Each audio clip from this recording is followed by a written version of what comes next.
네, 안녕하십니까. 개혁신학을 읽어주는 남자 개남이 인사드리도록 하겠습니다. 오늘은 벨기에 신앙고백서 제5조와 6조 성경의 권위에 대한 이렇게 주제를 가지고 함께 말씀을 나누고자 하는데요.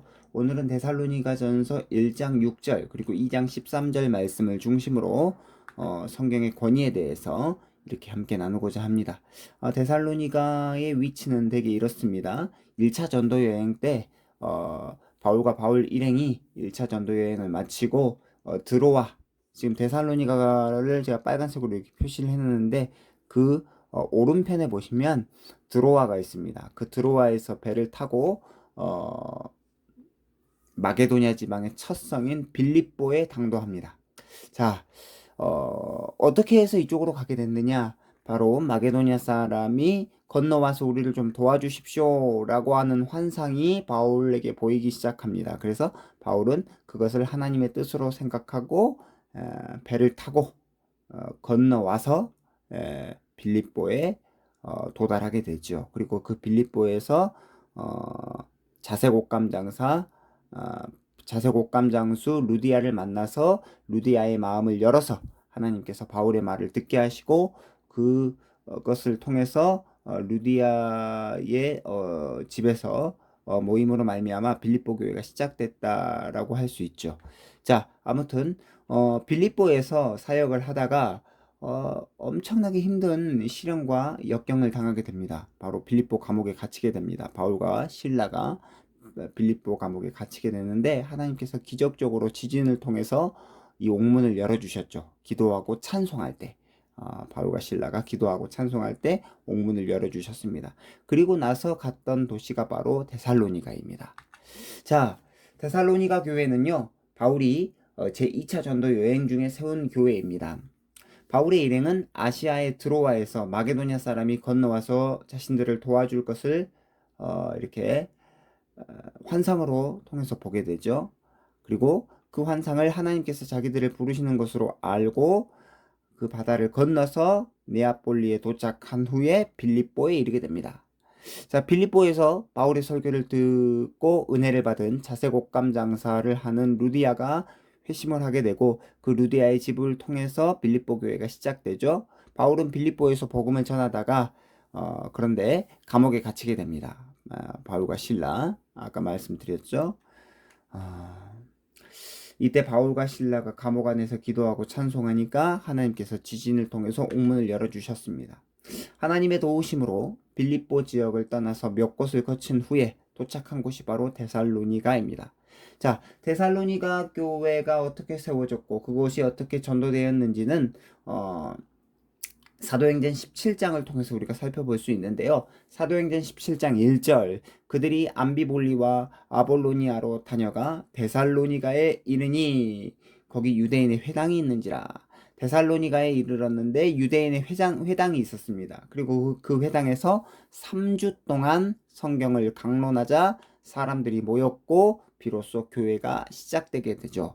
사도행전 17장 2절부터 4절 바울이 자기의 관례대로 그들에게로 들어가서 새 안식일에 성경을 가지고 강론하며 새 안식일이라는 것은 안식일이 3번 지났다라는 거죠. 3주 동안 성경을 가지고 강론했고 뜻을 풀어 그리스도가 해를 받고 죽은 자 가운데서 다시 살아나야 할 것을 증언하고 이르되 내가 너희에게 전하는 이 예수가 곧 그리스도라 하니 그 중에 어떤 사람 곧 경건한 헬라인의 큰 무리와 적지 않는 귀부인도 고난을 받고 바울과 실라를 따르나라고 되어 있습니다. 3주 동안 데살로니가 안의 회당에서 성경의 말씀을 풀어서 강론하니까 어떤 현상이 일어납니까? 경건한 헬라인, 큰 무리, 적지 않는 귀부인도 그 바울의 말씀의 권고를 통해서 바울과 실라를 따르게 됩니다. 하지만 데살로니가의 유대인들은 바울과 바울 일행을 굉장히 싫어했습니다. 더불어 바울이 말씀을 전해 주었던 데살로니가 교회 역시 이 유대인들이 굉장히 싫어했습니다. 그리고 이들은 로마 황제 외에 다른 임금 곧 예수라 하는 자를 섬기면서 로마 황제의 명을 어긴다는 이유로 바울과 바울 일행 그리고 데살로니가 교회를 굉장히 괴롭히고 또 로마 제국 내에서 이들을 막 뭐합니까? 황제에게 고소하고 뭐 이런 일들이 있었죠. 결국에 바울 일행은 짧은 기간 동안, 그러니까 3주, 새 안식일이라고 했죠. 3주 동안만 데살로니가 교회를 섬기고 도망치듯 베레아로 떠나갑니다. 예. 사도행전 17장 10절, 밤에 형제들이 곧 바울과 실라를 베레아로 보내니 그들이 이르러 유대인의 회당에 들어가니라. 바울과 일행이 데살로니가 교회에서 복음을 전한 기간은 고작 3주밖에 없습니다. 하나님의 말씀을 들은 지 고작 3주밖에 안 된 정말 어린아이와 같은 교회가 바로 데살로니가 교회였습니다.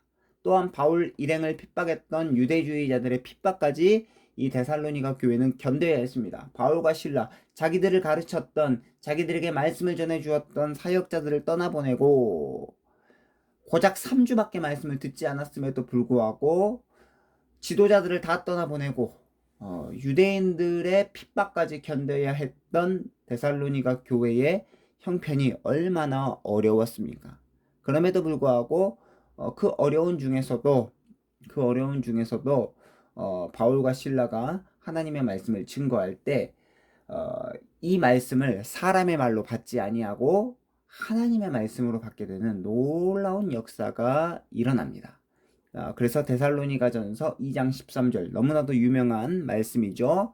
이러므로 우리가 하나님께 끊임없이 감사함은 너희가 우리에게 들은 바 하나님의 말씀을 받을 때에 사람의 말로 받지 아니하고 하나님의 말씀으로 받음이니 진실로 그러하도다. 이 말씀이 또한 너희 믿는 자 가운데서 역사하느니라. 자, 하나님의 말씀으로 받게 되는 놀라운 역사가 있었습니다. 이게 가능한 이유는 뭐냐? 바로 그들 스스로의 어떤 능력과 그들 스스로의 어떤 자질 때문에 그렇게 받은 것이 아니고 성령 하나님께서 데살로니가 성도 한 사람 한 사람 마음 가운데에 바울과 실라가 전한 이 하나님의 말씀이 사람의 말이 아니라 하나님의 말씀이다라고 증거해 주십니다. 자, 그래서 데살로니가전서 1장 6절로 7절 이렇게 되어 있어요. 또 너희는 많은 환난 가운데서 성령의 기쁨으로 말씀을 받아 우리와 주를 본받는 자가 되었으니 그러므로 너희가 마게도냐와 아가야에 있는 모든 믿는 자의 본이 되었느니라. 자, 보십시오. 1장 6절 또 너희는 많은 환난 가운데서, 왜 환난이 있습니까? 유대주의자들이 데살로니가 교회 성도들을 핍박했다라는 거죠. 그러므로 어떤 일이 있었느냐? 이 환난 가운데서도 그들이 이겨낼 수 있는 이유는 성령의 기쁨으로 말씀을 받았다. 아까 데살로니가전서 2장 13절에 보면 하나님의 말씀을 받을 때에 사람의 말로 받지 아니하고 하나님의 말씀으로 받음이니 라고 되어 있어요. 어떻게 이것이 가능했냐?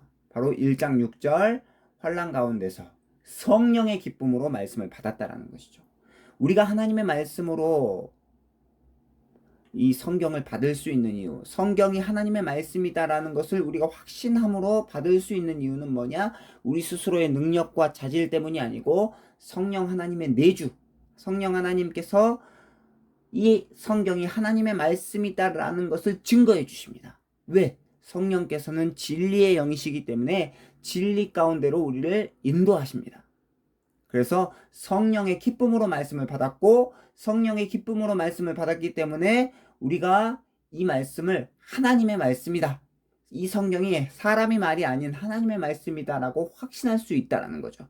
그래서 참된 신자는 이처럼 성경을 하나님의 말씀으로 믿고 받아들이는 사람입니다. 데살로니가 교회 성도들처럼 참된 신자는 성경을 하나님의 말씀으로 믿고 받아들이는 사람이죠. 자, 데살로니가전서 1장 6절로 7절, 데살로니가전서 2장 13절 우리가 아까 읽어 보았습니다. 성령의 기쁨으로 말씀을 받았다.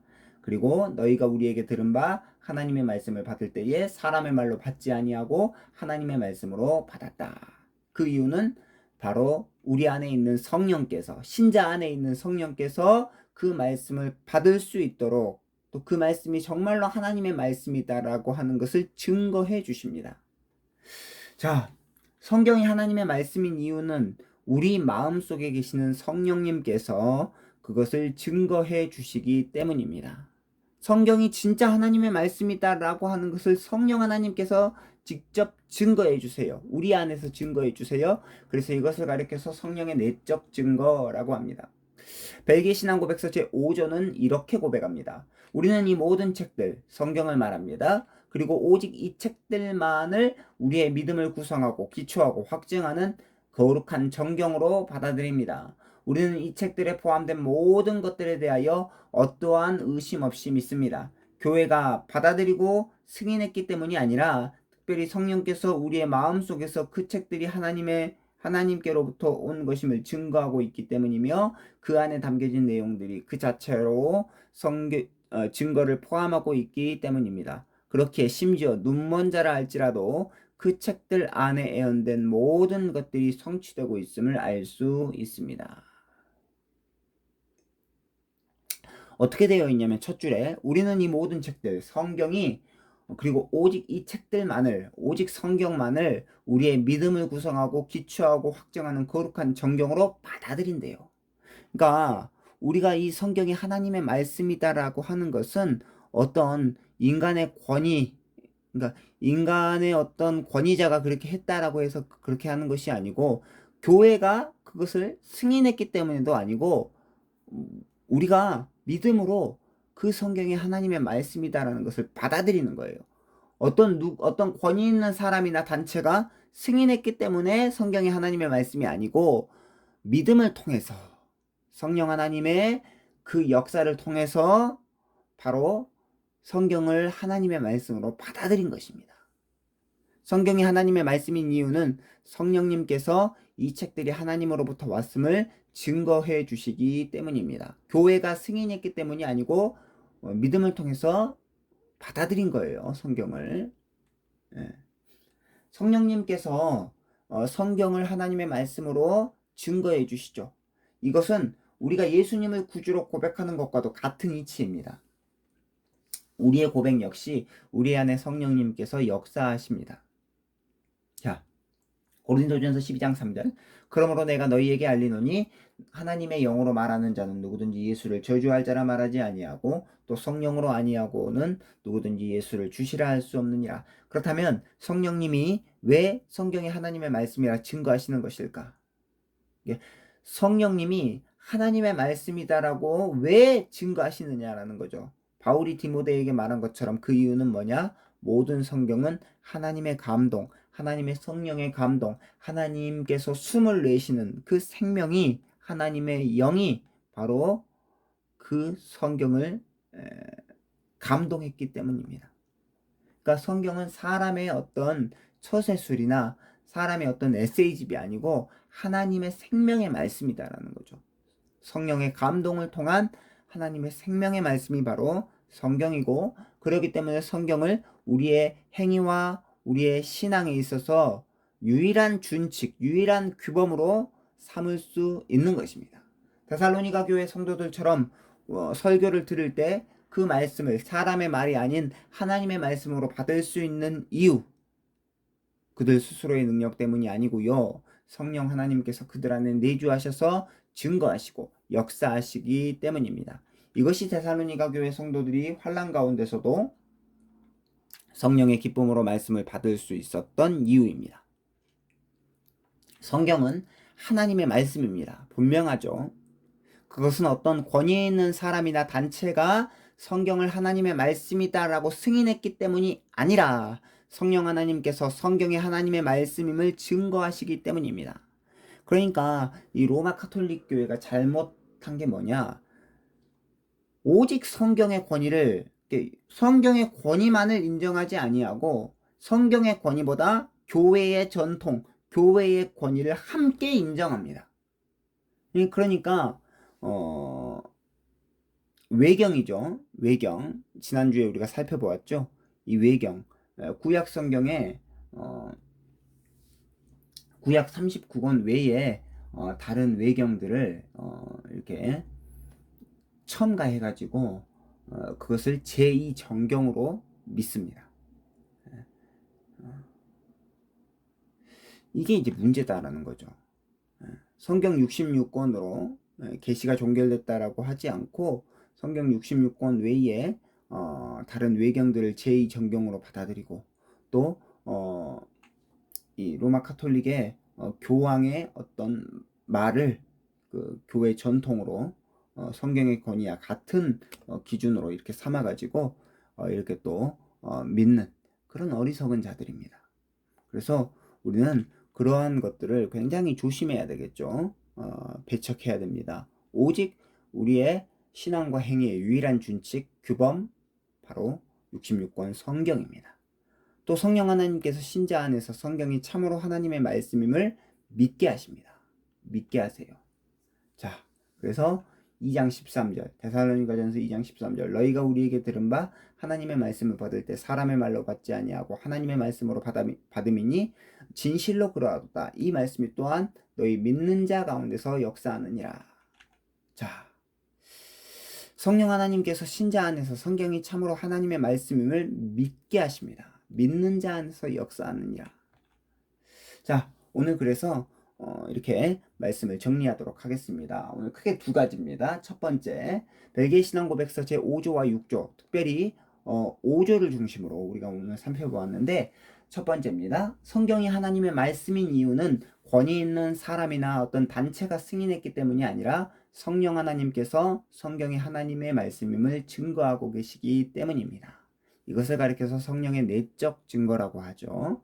두 번째, 데살로니가 교회 성도들이 환난 가운데서도 성령의 기쁨으로 말씀을 받았을 뿐만 아니라 그 말씀을 사람의 말이 아닌 하나님의 말씀으로 받았습니다. 이처럼 우리가 섬기는 교회 역시 선포되는 말씀을 하나님의 말씀으로 받고 성령의 기쁨으로 받을 수 있게 되기를 함께 기도해야 된다는 거죠. 모든 교회는 이 강단에서 주일날 선포되는 이 말씀이 하나님의 말씀으로 믿어지고 받아들이고 또한 그것이 믿어지고 받아들여질 수 있는 이유는 우리 스스로의 능력이 아니라 성령께서 일하시는 그 성령의 역사로 말미암아 가능하다라는 거죠. 데살로니가 교회 성도들이 3주 동안 아주 짧은 기간 동안 이렇게 하나님의 말씀을 받았음에도 불구하고 그들은 성령의 기쁨으로 말씀을 받았고 하나님의 말씀, 그 바울과 바울 일행이 전한 그 복음을 하나님의 말씀으로 받게 되는 놀라운 믿음의 역사가 있었다라는 것이죠. 그래서 우리 교회도 그러한 역사들이 있어야 할 줄로 믿습니다. 그래서 오늘 여기까지 벨기에 신앙고백서 이렇게 해설을 마치겠고요. 다음 시간에는요 제7조를 가지고 찾아뵙도록 하겠습니다. 개혁신학을 읽어주는 남자 개남이 좋아요와 구독은 저에게 큰 힘이 되며 사랑입니다. 안녕히 계십시오.